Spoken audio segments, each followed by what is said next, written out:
As an aspiring leader in higher education, the Offices of Inclusion and Multicultural Affairs plays a large role. This is a very important office on college campuses because they help students feel the inclusion they desire and encourage them to want to stay at the institution. Institutions struggle with offering an inclusive campus because it's the responsibility of the institution to hire individuals who can successfully serve students based on their diverse backgrounds. This is also a struggle for institutions to overcome because an individual may recognize themselves as many different identities. Therefore, their identity is sometimes disregarded. The number of racially underrepresented students in higher education has increased throughout the last decade and is continuing to increase. Therefore, as an aspiring higher education leader, I must determine ways for all students to feel included and welcome on our campus.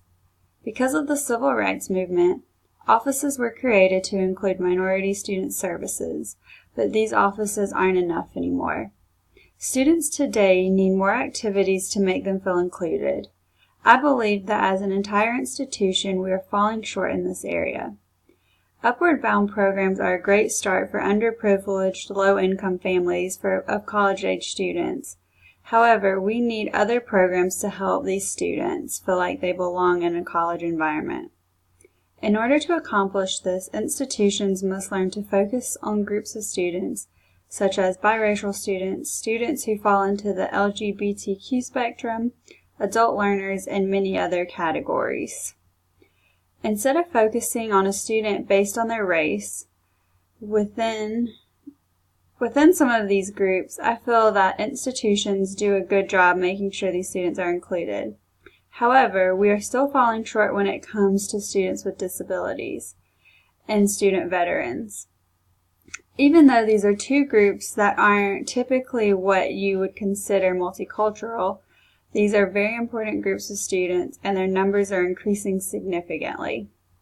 Although it is more difficult to help students with disabilities, be it a physical or mental disability, because you don't want to call them out, so to speak, it is important for this group to feel included within their institution. Instead, programs can discreetly be offered where these students can meet with a faculty advisor who will help them figure out and overcome any struggles they may be facing. Additionally, mentor programs can also be offered for students who feel more comfortable meeting with their peers.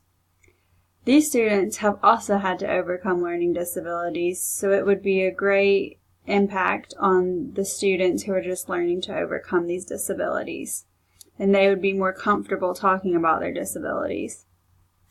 As an institution, we must learn to overcome the barriers that groups of students may be facing so that we can all become one.